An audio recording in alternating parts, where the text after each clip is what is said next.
kasih Allahku sungguh telah terbukti.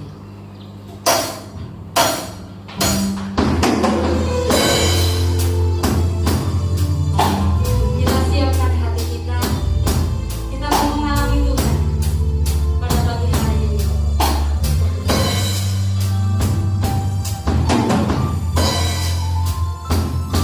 Haleluya Yesus.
dan berterima kasih Engkau menjadi Allah kami dan Engkau memilih kami menjadi anak-Mu Tuhan. Terima kasih Tuhan. Kami percaya Engkau hadir dalam ibadah kami pada pagi hari ini. Engkau hadir dalam ibadah kami dan kami mau mengalami Engkau Tuhan dalam ibadah kami pada pagi hari ini. Biar nama-Mu saja yang dipermuliakan Tuhan dalam ibadah kami pada pagi hari ini. Di dalam nama Tuhan Yesus Kristus. Haleluya. Amin. Mari kita memuji Dia karena Dia Allah yang layak dipuji. Amin. Amin.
mengherankan kasih-Mu itu ya Tuhan.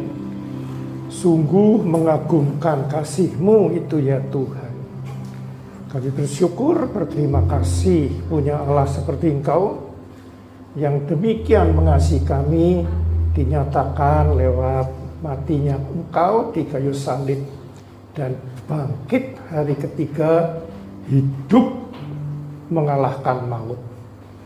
Kami bersyukur untuk itu ya Tuhan. Pagi hari ini Engkau memberi pengertian-pengertian kepada kami, agar kami benar-benar bisa menanggapi kasih-Mu itu, bisa mengerti, bisa menjalankan, menanggapi kasih-Mu itu yang telah Kau nyatakan di kayu salib.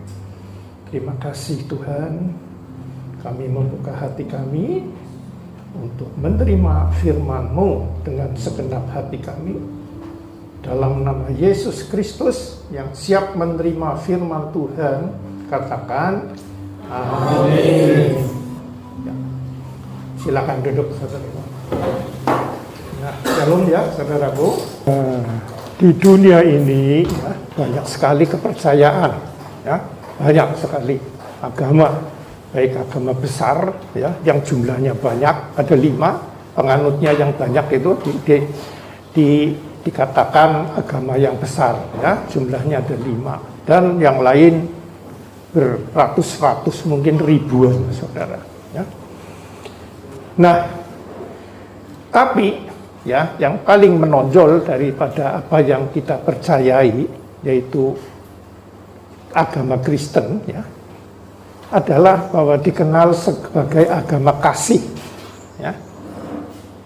Memang di dalam Injil ini ya, yang kita baca, teristimewa yang saya baca dan pelajari berpuluh-puluh tahun ya, memang penekanannya ya dan utamanya adalah kasih yang tanpa pamrih ya, kasih yang tanpa ada motivasi untuk diri sendiri ya. Kebanyakan kalau kasih dunia ada motivasinya ya. Mungkin untuk mendapatkan sesuatu saya mengasihi orang itu dulu ya, atau untuk mendapat penghargaan saya maka memberi sesuatu supaya saya dihargai ya. Nah, itu kasih dunia saudara ya, banyak kasih yang seperti itu. Nah, ada lagi, wah, saya memberi sumbangan kepada orang miskin, ya anggaplah buang sial. Nah, itu kan lucu saudara. Nah, kalau kekristenan itu benar-benar memberikan sesuatu tanpa pamrih ya, artinya tanpa imbalan, baik yang bersifat materi maupun bersifat non materi.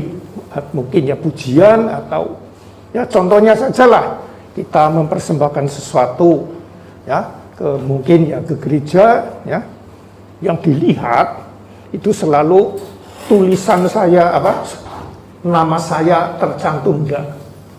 Wah, jumlahnya paling besar, wah bangga, senang, gagah banget, dan seterusnya dan seterusnya. Itu jelas salah saudara. Kasihnya sebenarnya yang benar, yang Tuhan ajarkan itu bukan kasih seperti itu, tapi kasih yang tanpa pamrih, yang telah dia teladani, telah dia praktekkan dengan matinya dia ya, di kayu salib dan selanjutnya bangkit. Ya, benar-benar Tuhan melakukan itu, yang menerima penyiksaan dan dibunuh, disalib, itu tanpa pamrih kepada semua umat manusia di dunia. Ya, semua umat manusia di dunia. Tetapi akan efektif pengampunan itu, kasih itu, apabila kita percaya akan kasihnya yang dinyatakan lewat matinya dia di kayu salib. Percaya enggak? Ya, kalau percaya, amin, bahwa Tuhan Yesus mengasihi aku diselamatkan dari kuasa maut dan kuasa dosa. Nah, kalau enggak percaya, ya enggak terjadi ya. Walaupun ya contohnya saya sudah siap akan siapapun yang kesini saya beri uang 100.000. Percaya enggak? Wah, Mungkin kan ada yang percaya, ada yang tidak. Anggaplah percaya. Nah, syaratnya datang kemari, terima uang ini. Nah, nggak ada yang datang. Saudara dapat nggak uangnya 100.000? Ya nggak dapat kan? Nah, walaupun saya sungguh-sungguh mau membagikan.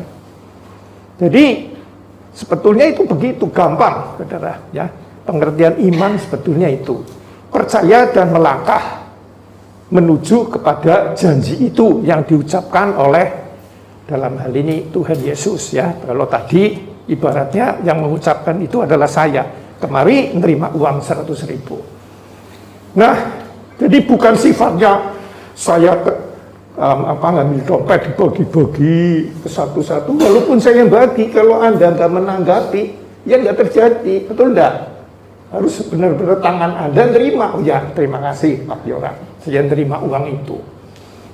Atau mungkin ke sini, ya, semakin cepat, semakin baik, berarti menanggapi. Nah, justru kekristenan ini sering sekali salahnya, termasuk saya dulu, dianggap hanya ngomong percaya sudah dapat, ya. Padahal yang benar adalah percaya dan melangkah untuk menerima. Ya.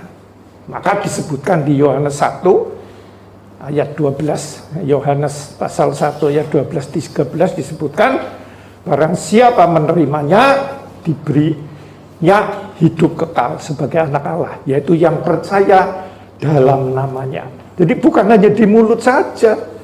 Kata orang tua saya Kristen, saya harus percaya Tuhan. Kata pendeta, saya harus percaya, maka saya ya percayalah. Nah, yang benar percaya itu adalah menerima. Nah, disinilah ya sering slip, ya, jadi dikiranya cukup percaya. Padahal percaya itu harus ada hubungannya dengan kita, yaitu langkah itu. Ya, misalkan Dani percaya langsung sini, terima uang kan, mendapat uangnya itu, nah, ada kontak. Enggak, ini kan pulang nanti, wah puji Tuhan, Pak Yoram kasih uang saya 100.000, paling nggak bisa untuk beli jajan. Nah, begitu kan? Nah, atau mungkin Mas Kris, nah, oh ya terima kasih ini bisa untuk beli mainan anak-anak. Ada kesan, betul enggak? Pasti kan, walaupun mungkin si Melvin gak beli apa-apa, tapi ada uang 100.000. Puji Tuhan, nanti pulang sambil senyum-senyum. Terima kasih ya, Pak Yoram ini ngasih uang saya 100.000. Ya walaupun belum untuk apa-apa. Tapi jelas ada kesan, betul enggak? Ada kesan semua, walaupun satu untuk makan, satu untuk beli mainan anak, yang satu disimpan, ya itu masing-masing hak saudara yang telah menerima. Yang mau saya tekankan adalah kalau saudara benar-benar percaya akan omongan saya bahwa saya mau membagi uang 100.000, saudara melangkah dan menerima, pasti ada kesan. Mungkin seumur hidup, mungkin ya nggak lama, mungkin ya bisa nggak lama, tapi mungkin lah kalau uangnya banyak mungkin seumur hidup gitu kan. Nah, jadi percaya ini harus seperti itu, saudara. Ada kesaksian bahwa saya benar terima kasih Allah yang Dia nyatakan di kayu salib. Aku bersyukur, berterima kasih. Ya, ada kesaksian. Contohnya itu, terima uang itu, pasti ada kesaksian. Ya, apalagi ya kalau uang serat. Nah, ini tergantung tanggapan. Ya, misalkan 3 orang ini, contohnya ini jelas sekali. Bagi Dani uang 10.000 sekecil, misalkan, ya, karena uangnya punya banyak sekali. Lah 100.000 ngapain? Ya terima kasih, tapi nggak ada kesan apa-apa. Bagi Bang Kris separohnya, ya lumayan lah 100.000. Tapi bagi Melvin misalkan, ya masih anak-anak belum menghasilkan apa-apa, 100.000 kan banyak. Kesannya kuat yang paling mana? Paling kuat mana? Pasti Melvin, betul nggak? Nah, wah, aku dapat 100.000, aku bersyukur. Karena Melvin masih sekolah, belum menghasilkan apa-apa. Nah, jadi penghargaan kepada karya Kristus juga seperti itu, ya. Kalau kita semakin menyadari bahwa kita ini manusia berdosa dan harusnya mati masuk neraka oleh darah penebusan Kristus, aku percaya itu, sehingga kapanpun aku meninggalkan dunia ini maupun dengan cara apapun, Aku percaya akan kembali ke sisinya oleh karena darahnya yang telah menebus aku. Semakin kita mengakui keberdosaan kita, ya, dan ketidakbisaan kita untuk meraih surga, semakin kita menghargai korban Kristus di kayu salib. Ya, contohnya ini 3 orang semakin menghargai, betul enggak? Nah, tapi kalau saudara ya aku bisa sendiri, ya dianggap ya itu ceritanya kaya lah, uang 1 juta 100.000 nggak ada artinya. Ya, saya hanya datang ke gereja karena ikut orang tua, atau ikut istri, atau ikut suami, atau karena turunan. Nah, itu belum mencapai apa yang Tuhan kehendaki, yang dimaksud dengan percaya. Ya, jadi ini nomor 1 adalah ingat ini. Ya. Langkah Anda, tanggapan Anda bukan hanya di mulut, tapi ada langkah. Amin. Langkah di hati dan langkah benar-benar fisik. Aku benar-benar percaya. Nah, setelah kita, saudaraku, percaya akan darah Kristus, ya, menebus dosa kita, ya, kita menjadi anak-anak Allah. Ya.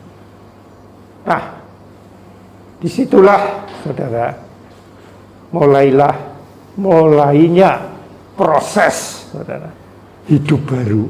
Ya, kalau menerima darah Kristus sebagai darah yang menebus dosaku, ya, aku lahir baru, ya, menjadi orang Kristen yang sejati, anak Allah, bukan Kristen KTP. Nah, tapi selanjutnya, ya, nah ini akan kita bahas. Ya. Selanjutnya kita akan diharapkan bertumbuh, saudara. Ya, setelah lahir, ya, lahir baru sebagai anak, kita diharapkan oleh orang tuanya, dalam hal ini oleh Tuhan Yesus, untuk bertumbuh. Nah, sekarang harapan Tuhan kepada kita bertumbuh dalam rohani, saudara. Nah, Tuhan ngerti, saudara, nggak mungkin kita bisa bertumbuh dengan kekuatan sendiri. Karena apa? Karena kita sudah terbiasa hidup dengan egois, egosentris, dan seterusnya. Ya. Walaupun kita sudah lahir baru, kalau nggak bertumbuh, tetap manusia lamanya bisa kembali lagi. Ya. Melakukan sesuatu, pingin dipuji, pingin dihargai, pingin dapat pahala, dan seterusnya. Walaupun sudah lahir baru. Ya. Tapi ya sudah lumayan lah, daripada yang hanya KTP Kristennya lumayan. Tapi harus ada perkembangan lebih lanjut. Ya. Kalau tidak, kita menjadi orang Kristen yang bodoh, saudara. Ya. Tidak berkembang, tidak ada perkembangan atau kemajuan dalam hal rohani. Di dalam Galatia 3 ayat 3 disebutkan kita kalau seperti itu, kita adalah orang Kristen yang sudah diakui, tapi Kristen yang bodoh. Ya. Mestinya kita nggak ada yang mau kan dikatakan orang Kristen bodoh. Ya. Maunya ya yang wajar-wajar saja lah, ya. Atau yang kalau bisa yang pinter, saudara. Nah, untuk bisa kita bertumbuh, saudara, ya. Nah, ini langkah Tuhan melalui kebangkitannya, ya, mengalahkan maut, dia bangkit dari maut. Ya. Barang siapa percaya akan kebangkitannya, yaitu hidup dia, nah, nanti akan kita bahas. Barang siapa percaya, maka kita masuk ke dalam dia, dan dia masuk ke dalam kita. Nah, selanjutnya kalau kita percaya dan berserah, maka dia akan menjalankan hidupnya, ya, melalui diri kita. Nah, itulah sebetulnya yang dituju oleh Tuhan. Ya, karena kita nggak mungkin mampu dengan kekuatan sendiri mempraktekkan firman ini. Ya. Memang ada yang bisa dipilih-pilih, saudara. Ya, mungkin saya sabar tapi pelit, puji Tuhan. Saya yang penting sabar. Yang saya pelit tidak apa-apa, ya. Yang apa? Yang banyak memberi uang itu Bang Kris saja. Nah, kalau saya yang sabar. Nah, biasanya orang seperti itu. Jadi pilih-pilih, merasa bangga dengan kebiasaan sendiri, tetapi kalau yang tidak bisa ya dimaklumilah, itu bukan bagian saya lah. Dalam hal kekristenan yang dewasa itu nggak ada begitu. Adanya semua itu dijalankan dengan sukacita karena kita mengizinkan Roh Tuhan yang ada di dalam kita untuk berkarya. Nah, apakah pengajaran ini gampang dicerna? Dan bagaimana caranya? Misalkanlah saudara rindu, ya, bagaimana caranya supaya benar kenal, ya, benar-benar bisa, ya, seperti yang Tuhan kehendaki. Nah, kita baca sekarang di dalam Lukas 23, saudara. Ya, Lukas 23 ayat 55. Ini hebat sekali ini saudara pengajaran ini, ya. Mudah-mudahan diantara kita kalau bisa ya semua, kalau tidak bisa ya sebagian lah, ya, bisa nangkap ini. Wah, nanti berubah sekali, dahsyat sekali kasihnya itu, ya, mengherankan. Nah, kita mulai Lukas 23 ayat 55, ya. Kita baca 2, 3. Dan perempuan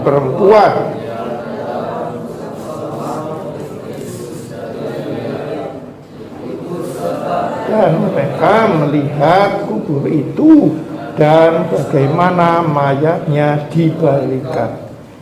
Dan setelah pulang mereka menyediakan rempah-rempah dan minyak mur. Nah, ya, jadi ini cerita kisah tentang dikuburnya Tuhan Yesus, saudara. Ya.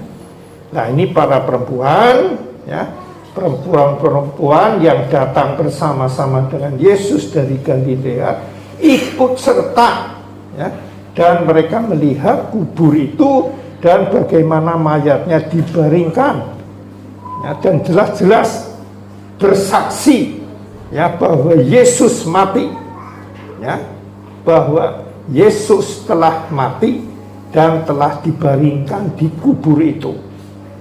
Nah, ini secara fisik gampang. Oh, mati, benar, lihat. Nah, ini. Tapi nanti ada yang tidak gampang. Kita pun sama. Kalau mau Yesus mati bagiku, oh gampang. Amin. Semua orang Kristen mengaku itu amin. Tapi kalau Yesus bangkit dan hidup ada di dalam aku, lah ini yang tidak gampang, amin, saudara. Akan kita baca ini, ya.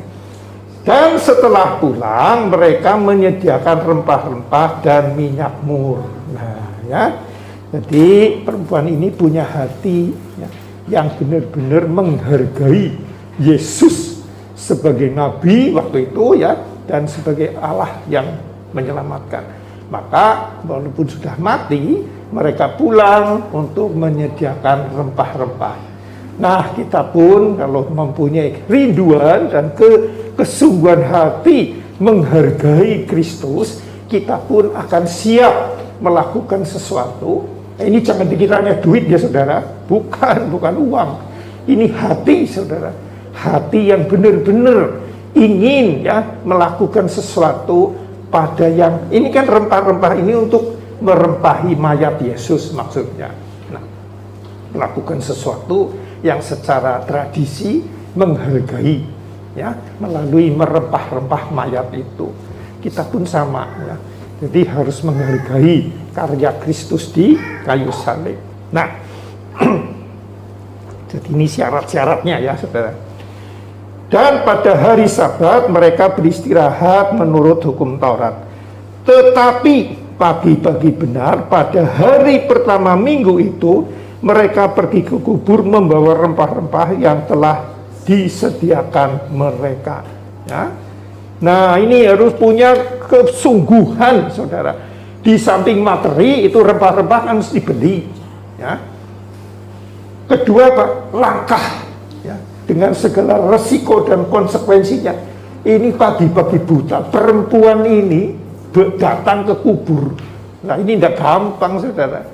Ini menunjukkan kita Ya, kita harus sungguh-sungguh, saudara, ya, dengan segala mungkin dikatakan orang Kristen fanatik dan sebagainya, terserah.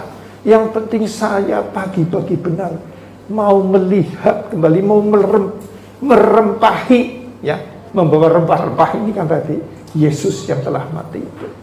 Ini lambang tadi kesungguhan hati, ya, penghargaan kepada Tuhan. Ya, jadi bukan sekedar ke gereja, saudara, tapi hatinya ini harus. Ya. Nah, setelah hatinya benar, kita melangkah ke gereja, buka hati, maka firman-Nya akan tembus ke saudara, dan saudara akan mendapat damai dan sukacita melampaui segala akal. Ya. Dan mereka mendapati batu sudah terguling dari kubur itu. Ya.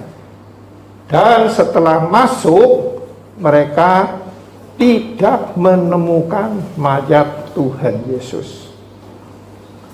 Seram. Ya, terus selanjutnya ayat 4. Sementara mereka berdiri termanggu-manggu, karena hal itu tiba-tiba ada 2 orang berdiri dekat mereka memakai pakaian yang berkilauan. Mereka sangat ketakutan dan menundukkan kepala. Tetapi kedua orang itu berkata kepada mereka, "Mengapa kamu mencari Dia yang hidup di antara orang mati? Ia tidak ada di sini. Ia telah bangkit." Ya, ingatlah apa yang dikatakannya kepada kamu ketika ia masih di Galilea, yaitu bahwa Anak Manusia harus diserahkan ke tangan orang berdosa dan disalibkan dan akan bangkit pada hari ketiga. Maka teringatlah mereka akan perkataan Yesus itu. Ya. Jadi kematian dan kebangkitan Tuhan itu sudah berulang-ulang, saudara. Kalau tidak salah saya baca 4 kali, saudara. Yesus ngomong, aku harus diserahkan kepada para imam dan ahli Taurat untuk dibunuh dan bangkit pada hari ketiga mengalahkan maut. Ini berulang-ulang, saudara. Ya. Nah, setelah bangkit ini baru mereka sadar, disadarkan oleh malaikat. Oh iya ya, ternyata Tuhan telah ngomong begitu.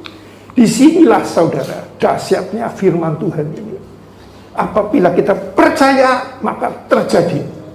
Ya, seperti kisah ini, Yesus ngomong bahwa aku mati dan bangkit hari ketiga. Orang-orang ini walaupun ya tujuannya hanya ingin merempah-rempahi mayat Tuhan, tapi dalam hati ini kan sudah berulang-ulang ikut Tuhan, ada rasa kagum, rasa ingin dekat Tuhan. Nah, maka dia diberitahu bahwa firman-Nya ya dan amin terjadi saat ini, itu buktinya nggak ada. Tetapi bagi orang lain seperti serdadu para Romawi nggak ada yang percaya, maka tidak terjadi, malah dikiranya penipuan, ya dikiranya mayatnya dicuri, itu ada ayat yang lain. Nah, kekristenan begitu, saudara. Kalau percaya, maka terjadi. Tidak percaya, tidak terjadi. Ya, itu namanya iman. Kalau matematika lain, saudara. Kalau matematika 1 tambah 1 ya pasti 2. 2 tambah 3 ya pasti 5. Kalau ini enggak. Alkitab ini adalah Alkitab atau tulisan-tulisan ini adalah harus dipercayai, baru terjadi. Kalau nggak dipercayai, nggak terjadi. Dan seperti ini, saudara. Perempuan ini dengan kesungguhan itu tadi, yang pagi-pagi bawa rempah-rempah dan dengan segala resikonya dan ketakutan, dia ke kubur, saudara. Nah, orang inilah yang firman-Nya dinyatakan terjadi. Ya, jadi kalau saudara rasanya kok ikut Kristen, nggak terjadi apa-apa. Ya.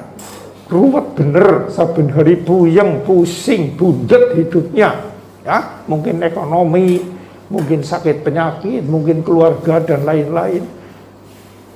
Coba, ya, mulailah komunikasi dengan Tuhan. bisa-bisa kita Kristen yang belum sungguh-sungguh percaya. Kalau sungguh-sungguh terjadi. Betul kan ini ada ayatnya? Ada ayatnya saudara, dan banyak yang lain. Perkataan firman ini pasti terjadi bagi yang percaya. Ya. Damai sejahtera, sukacita, dilepaskan dari kuasa uang, dari kuasa aku, ya, dari kuasa apalah macam-macam yang bukan dari Tuhan, bisa dilepaskan selama kita percaya. Nah, ini buktinya di sini. Ya, bukan kata saya, ini ada firman-Nya, terbukti. Ya, dibuktikannya kepada perempuan ini yang sungguh-sungguh kan. Ini yang tadi bawa apa? Rempah-rempah pagi-pagi. Bukan ke perempuan lain yang di rumah terus, saudara. Nah, ya, jadi ini kebenaran-kebenaran yang luar biasa, saudara. Nah. Dan setelah mereka kembali dari kubur, mereka menceritakan semua itu kepada ke-11 murid dan kepada semua saudara yang lain. Ya. Jadi orang yang sudah percaya, ya, akan kebangkitan Tuhan, bahwa dia hidup, sudah mengalami, percaya kan menerima, ngalami, dia pasti ingin bersaksi tentang Tuhan yang hidup, bukan Tuhan yang mati. Ya. Tuhan yang hidup. Ya. Memang benar Tuhan mati bagiku untuk melepaskan aku dari kuasa dosa. Ya. Tetapi selanjutnya dia bangkit mengalahkan maut, aku di dalam dia di dalam aku, karena dia hidup. Ya. Ada interaksi. Selanjutnya untuk apa? Ya, untuk hidup bersama dia, menyenangkan dia, ya, untuk dipakai oleh dia mengembangkan kerajaan Allah di bumi ini. Kesaksiannya itu terus, saudara.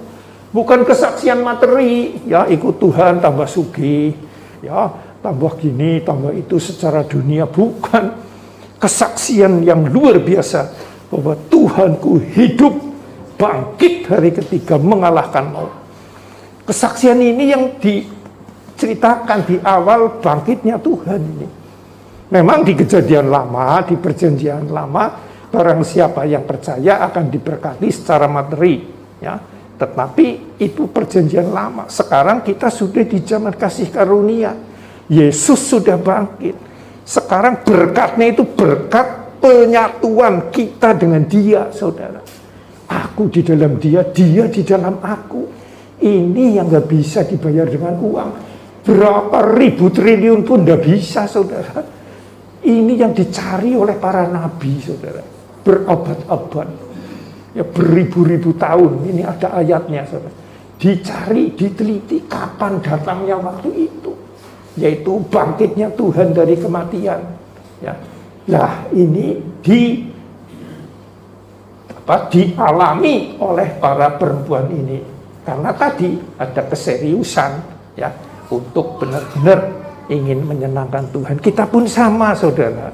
Jadi saudara kalau datang, ya, mendengar firman, ya, baik di gereja maupun di rumah melalui YouTube, ya, tapi hatinya tidak mempunyai seperti perempuan ini, nggak dapat apa-apa. Cuma dapatnya ya pengajaran, jangan berjudi, jangan membunuh, jangan berzina. Ujung-ujungnya ya ke situ lagi. Nggak bisa ngelawan itu, saudara. Walaupun waktu diajari ya amin-amin, tapi kembali melakukan hal yang tidak terpuji lagi. Ya. Nah, jadi kita harus tahu ini ya, saudara. Ya. Karena sebetulnya, ya, memang semua Alkitab ini pengajaran yang bagus. Tapi zaman kita ini, ya, kasih karunia, yaitu setelah mati dan bangkitnya Tuhan. Ya, ini dikisahkan di Lukas 23 ayat 55 sampai Lukas 24 ayat 1 sampai 53. Ini syarat, ya, dengan pengajaran yang harus benar-benar kita pelajari dan kita hayati serta praktekkan dalam kehidupan kita. Nah, selanjutnya ini, saudara. Ya, jadi inginnya bersaksi tentang Tuhan. Gak mikir jumlah, saudara. silahkan. Ya. Belum percaya nggak apa-apa, bersaksi lagi, diulang lagi. Ya. Bahwa Yesusku bangkit dari kematian. Dahsyat sekali. Aku mengerti dan aku mengalami itu. Bukan kata orang. Saksi itu. Bukan jumlahnya yang banyak, senang, bukan, saudara. Tapi kalau memang ada yang terima, wah syukur. Bukan karena ingin supaya jemaatnya banyak, bukan. Karena aku telah menyampaikan pesan Tuhan bahwa dia mati dan bangkit hari ketiga, dan orang ini percaya. Aku bersyukur. Bersyukur, Bu. Mungkin gereja lain nggak apa-apa, saudara. Ya, mungkin ke persekutuan lain, gereja lain tidak masalah, saudara. Yang penting bersaksi tentang bangkitnya Tuhan, hidup, dan untuk itu orang ini harus ngalami, ya, seperti kita harus ngalami. Jadi saya nggak pernah mikir mencari jumlah yang banyak, tapi nggak ngerti apa-apa, saudara. Yang saya cari ngerti, ngalami Tuhan. Soal jumlah nanti, ya. Saudara pernah baca nggak waktu Tuhan ngajar yang rohani, muridnya pada bubar, saudara. Itu ada Yohanes 6 ayat 60. Setelah Yesus mengajar untuk makan dagingku dan minum darahku, dan dagingku adalah benar-benar darah dan dagingku dimakan, pada ribut, bubar semua. Nah, kenapa? Murid-murid itu nggak bisa menangkap perkataan Tuhan, akhirnya bubar, ya. Karena tidak dengan segenap hati mengikuti Tuhan, yang nggak seperti perempuan ini. Kalau seperti perempuan ini dibukakan. Nah, kenapa kita banyak yang tidak terbuka? Karena tidak sungguh-sungguh sebetulnya, ya. Seperti banyak para murid yang lain mencari Tuhan hanya karena mukjizat duniawinya, mukjizat materi, ya. Makan roti dan kenyang, dan lain-lain, ya, maka nggak tembus pengajarannya, dan Tuhan tidak mau menyatakan dirinya. Tetapi kepada perempuan-perempuan ini Tuhan mau. Wah, luar biasa. Nah, jadi saudara kesini ke gereja, baik yang sedang tidak ada masalah maupun sedang ada masalah, jangan fokuskan kepada masalah itu atau kenyamanan itu yang tidak ada masalah. Jangan, saudara. Fokuslah kepada Tuhan. Ya, mungkin sedang pusing ekonomi, banyak yang pusing. Mungkin keluarga, ya ada juga, banyak juga. Mungkin bisnis, ya banyak yang pusing. Ya, bukan Tuhan tidak bisa menyelesaikan. Ya, Tuhan bisa, saudara, menyelesaikan masalah hidup kita di dunia ini. Gampang sekali. Ya, termasuk saya, kalau saya mau bersaksi bisa berjam-jam tentang kedahsyatan Tuhan menolong saya, saudara, dengan kombinasi yang berkali-kali, puluhan kali, yang tidak masuk akal terjadi, saudara, dan saya diloloskan. Tapi yang ditunggu Tuhan itu bukan itu. Yang ditunggu Tuhan adalah penyerahan kita, kesungguhan kita akan karyanya di kayu salib. Baru dia mau menyelesaikan itu. Kebanyakan kita ngejarnya berkatnya dulu, persoalannya dulu diselesaikan. Kalau persoalannya diselesaikan, biasanya ya setelah selesai ya kosong lagi, ya akhirnya dia ya menjadi Kristen yang keduniawian. Kalau ada masalah lagi, nanti ya dia bisa lari lagi dan bisa ya tidak serius lagi ke Tuhan, nangis lagi. Nah, kita harus tiru perempuan ini dengan segala keterbatasannya sebagai seorang perempuan. Dia mau menyerahkan segalanya, dan termasuk ketakutannya itu dia lepaskan. Dia mau ke kubur pagi-pagi benar. Nah, sekarang yang terakhir, saudara, perempuan-perempuan itu ialah Maria dari Magdala, dan Yohana, dan Maria ibu Yakobus, dan perempuan-perempuan lain juga yang bersama-sama dengan mereka memberi tahukannya kepada rasul-rasul. Nah, ini sudah benar ya, perempuan ini di samping berani bersaksi kepada yang umum, dia ke rasul pun berani, saudara. Ya. Dan hebatnya ini, bukan ke rasul dulu. Apa? Pernyataan Tuhan bangkit, bukan ke rasul, tapi ke perempuan yang serius kan ini. Ya. Nah, jadi jangan dianggap mesti ke pendetanya dulu loh, belum tentu. Ini betul ini loh. Ini kan rasulnya malah diberitahu oleh perempuan itu. Ya. Ya. Nah, kenapa seperti itu? Nah, ini ayat 11 ini. Tetapi bagi mereka perkataan-perkataan itu seakan-akan omong kosong dan mereka tidak percaya kepada perempuan-perempuan itu. Ya. Jadi para rasul pun ini mendapat perkataan dari kesaksian Tuhan, bimbang saudara, omong kosong. Ya. Padahal berulang-ulang loh Tuhan waktu masih hidup mengajar, mengatakan bahwa dia mau mati dan bangkit, tapi nggak nembus saudara, ya. Dan tidak percaya kepada perempuan-perempuan itu. Ayat 12, sesungguhnya demikian Petrus bangun, lalu cepat-cepat pergi ke kubur itu. Ya, ketika menjenguk ke dalam, ia melihat hanya kain kapan saja. Lalu ia pergi dan ia bertanya dalam hatinya apa yang kiranya telah terjadi. Nah, ini penting juga saudara. Walaupun saudara dengar berita Tuhan yang bangkit pada hari ini, gak mudeng, gak bisa masuk akal, bisa-bisa itu dongeng alias gak ada hubungan dengan aku. Tapi tirulah Petrus.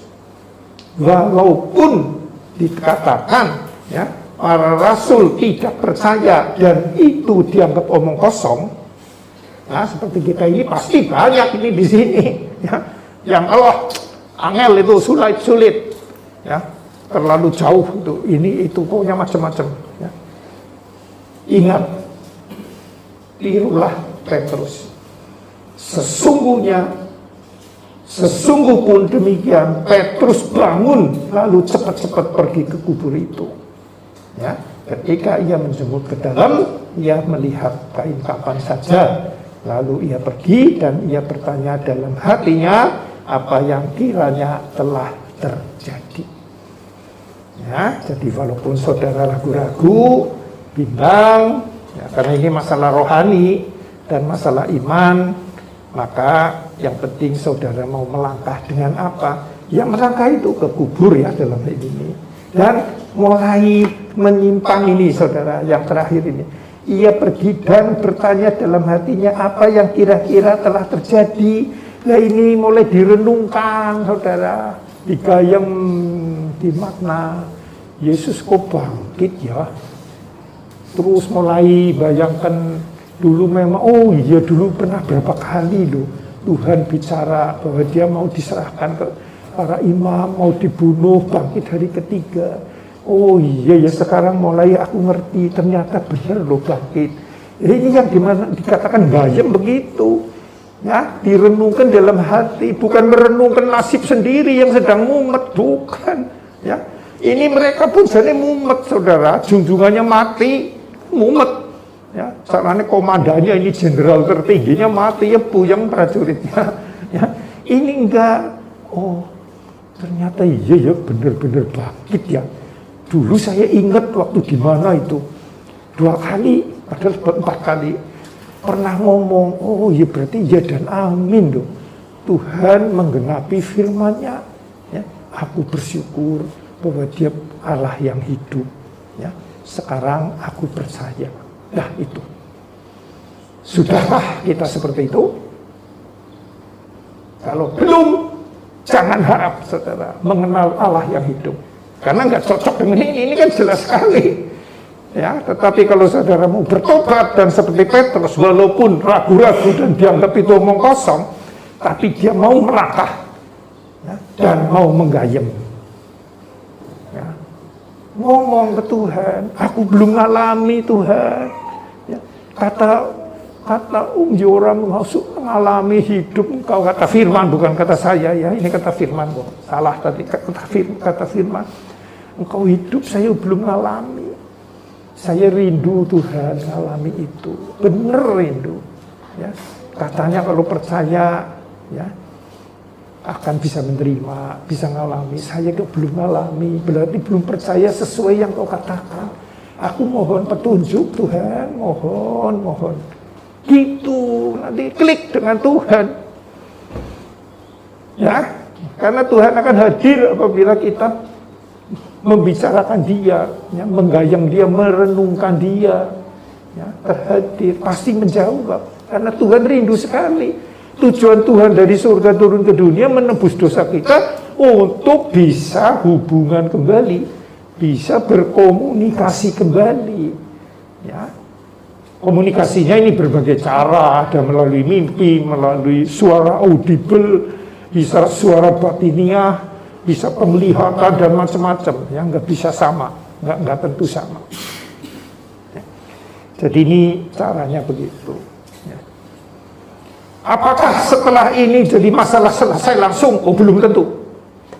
Saya katakan belum tentu. Melalui proses baru kita mengerti. Mungkin masalahnya seperti ini ya, ada stand ini ya di depan. Oh, ini menghalangi saya. Saya percaya, biasanya saya doakan supaya ini disingkirkan. Setelah percaya, apakah masih di situ? Bisa juga, tapi saya jadi ngerti. Oh, ini fungsinya sebetulnya baik untuk men-shooting saya, untuk bisa di-upload, banyak yang dengar. Oh, di kanan kiri ada jalan yang lain. Saya lewat kanan bisa, lewat kiri bisa, keluar sana. Jadi saya tetap hidup bersyukur. Ya, bukan berarti masalah ini yang menghalangi terus minggir itu sama Tuhan. Bukan, bisa juga, bukan tidak bisa. Tapi bila masih tetap menghalangi, tetap aku bersyukur. Tuhan memberi jalan bukan satu, walaupun menjauh sedikit, ada dua. Bisa lewat kanan, bisa lewat kiri. Aku bersyukur, ya. Bisa keluar, bisa misalkan ke WC sana. Aku terima kasih. Jadi aku bisa menyelesaikan apa yang saya waktu itu harapkan, yaitu buang air di WC, dan alat ini bisa dipakai untuk men-shooting saya. Jadi dapat dua berkatnya. Amin. Enak jadi.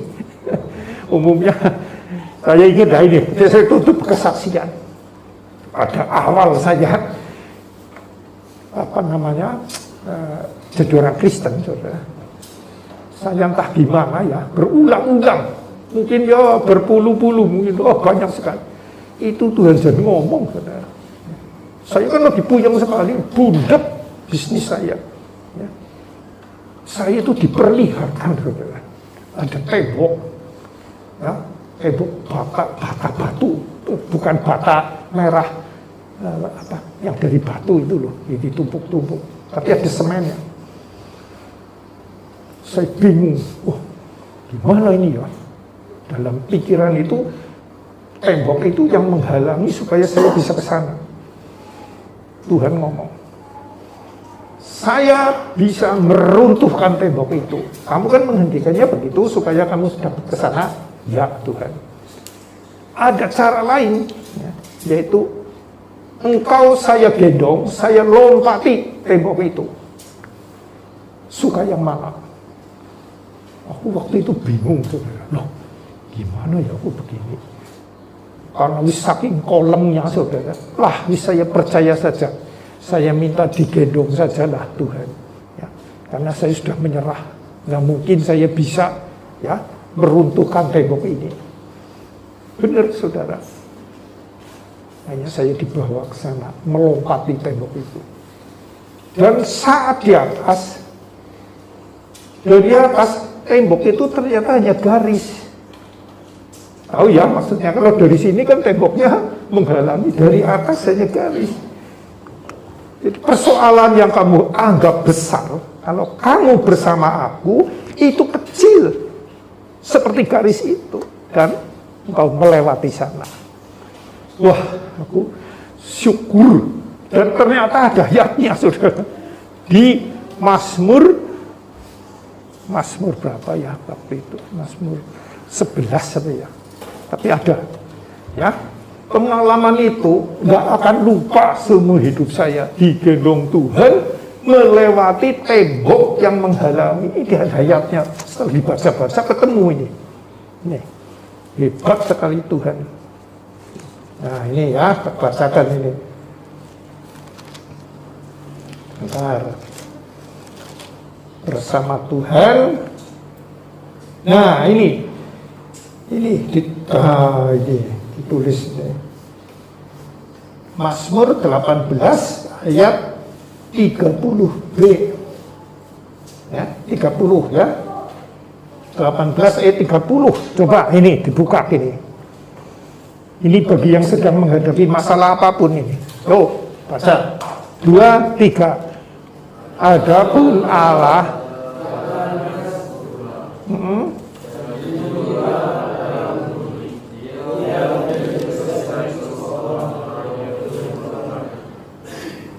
ya, jadi yang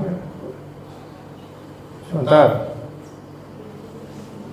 Mulai ini naik sekali lagi 28-nya gimana coba?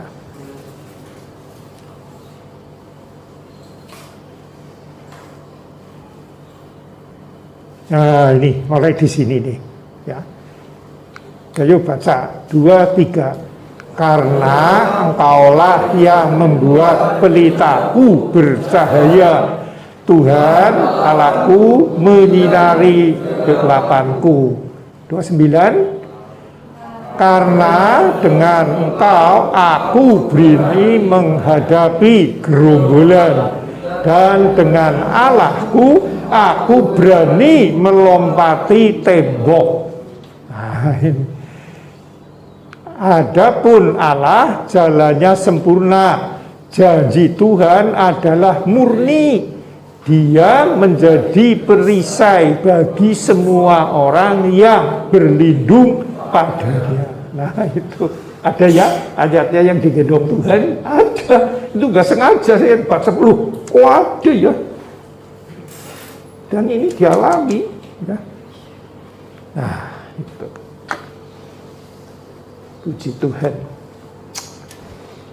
Nah kesaksian itu ya menutup renungan pagi hari ini. Mari kita tutup ibadah kita ya, kita menyelesaikannya, dan kembali saudara jangan sia-siakan ya firman pagi hari ini, agar benar-benar, apalagi saudara-saudara yang tugas di TNI ya, banyak hal-hal yang dihadapi nggak terduga ya, harus benar-benar mengenal Tuhan yang hidup ya.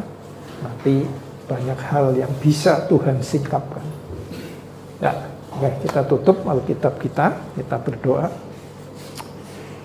Segala puji syukur hanya bagi Engkau ya Tuhan, Allah yang kami sembah dalam nama Yesus Kristus, Allah yang demikian mengasihi kami, yang telah berkorban mati di kayu salib bagi kami dan telah mengalahkan maut, bangkit hari ketiga.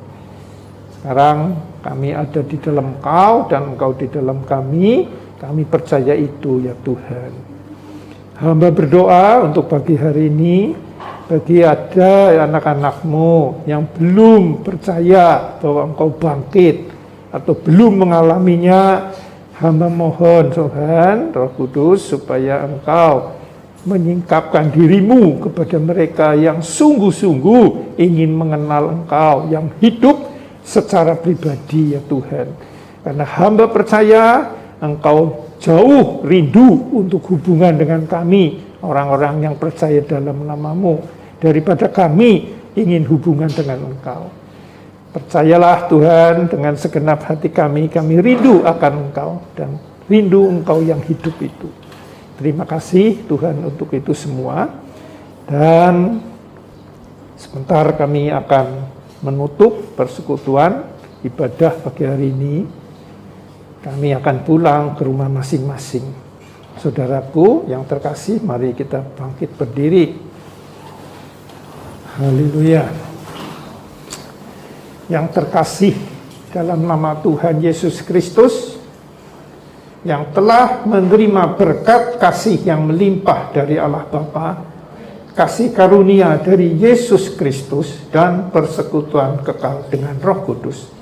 Di dalam nama Yesus Kristus, yang percaya katakan Amin. Ya.